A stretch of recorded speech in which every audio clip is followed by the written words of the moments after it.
Good evening, ladies and gentlemen. My name is Alma True Ott. By way of introduction, I have a PhD doctorate in the field of nutrition, and I am also a licensed naturopathic doctor in the District of Columbia, Washington, D.C., and is also retroactive into 39 states. I tell you this just by way of introduction. I am not a practicing naturopathic doctor here in Utah. I'm not licensed to do so.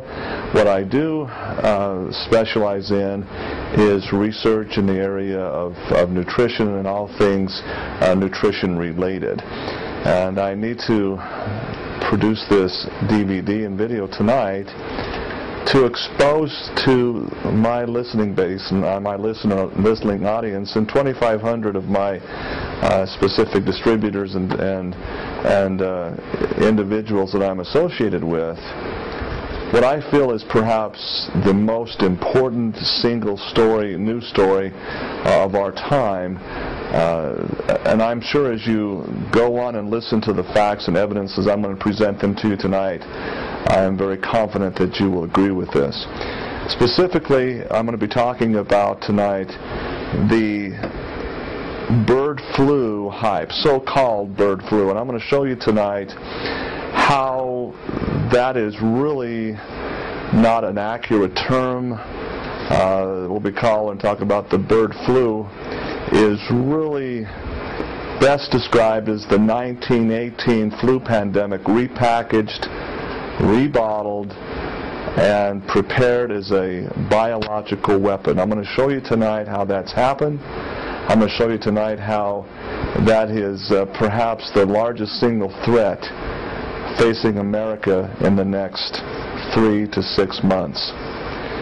Before we go into that, I'm going to give you a little bit of a background and share with you some of the earlier history that it's not going to be on this PowerPoint presentation, to give you just a little bit of to set the stage, if you will, set the table. I'm going to go back and we're going to talk about what happened in the year 1930 in April.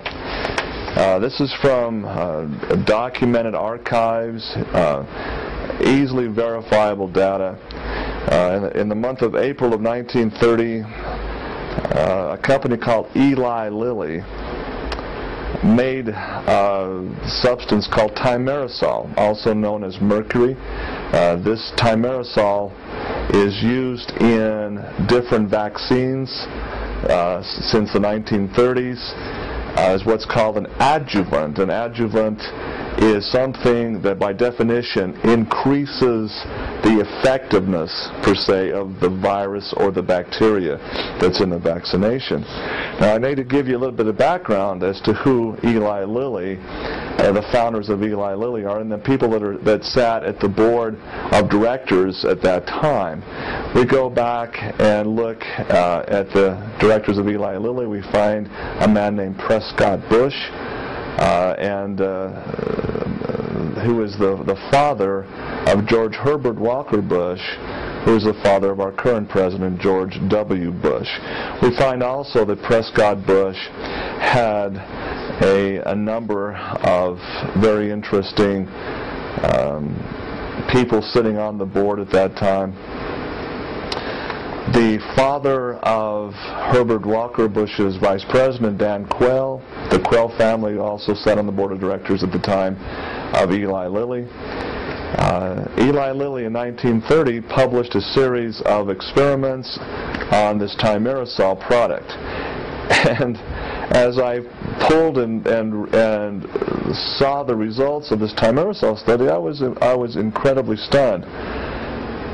They inject the thimerosal into 22 people with spinal meningitis, all of which die immediately.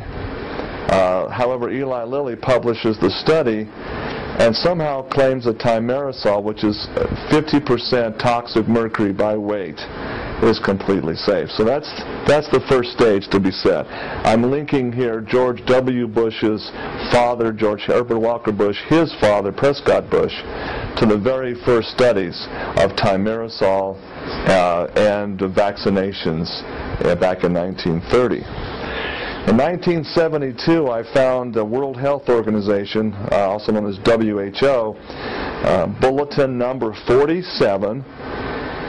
This refers to the creation of an immune virus and suggests that a useful way to study the effects would be, quote, to put this virus into a vaccination program nationwide and observe the results, end quote. Many people, many biochemists I've spoken with have theorized that the World Health Organization used the smallpox vaccination program in Central Africa, first of all, for this study. And from there, that's what led into the spread of HIV, the infection. It coincides precisely with that most intense and recent smallpox vaccination campaign. So I'm here to tell you, folks, that in 1972, that smallpox experimentation was what led to the HIV/AIDS outbreak that is currently devastating Africa, and which is currently a problem here in America as well. The virus requested, again, this is the 1972 bulletin number 47, says the virus requested would selectively destroy the human T-cell system. And let me just say that's exactly what the human immunosuppressant virus, HIV, actually does. Alright, so I set the stage there in 1972, and I'm showing you that this is not just something that's just happened in 2007, 2006, 2008.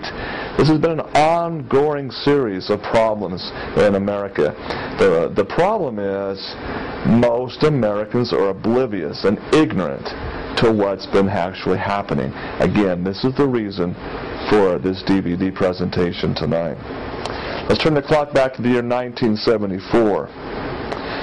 A man named Henry Kissinger writes a classified National Security Study Memorandum for the year 2000. Again, this is in 1974 that they writes a National Security Memorandum for the year 2000, 26 years in the future.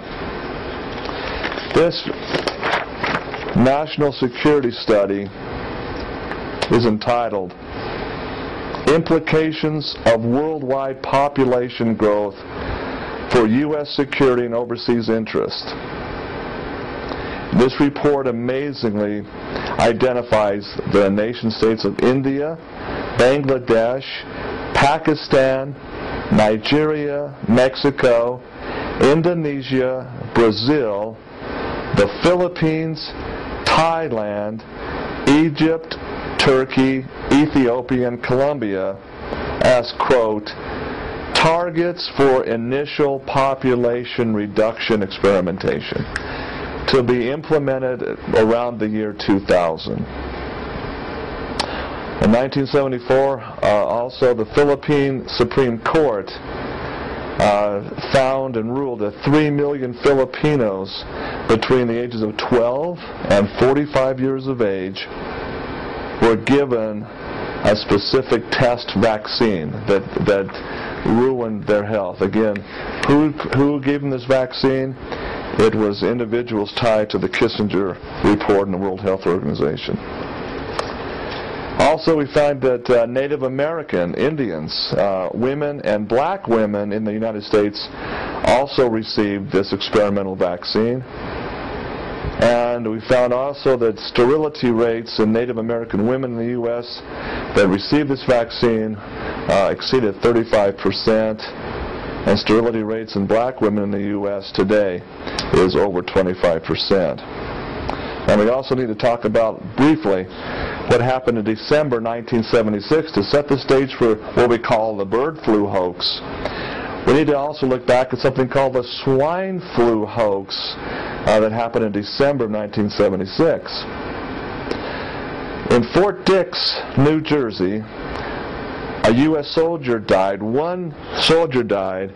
The Centers for Disease Control at that time reported to the nation, to the world on the controlled media, that the American people were in danger of facing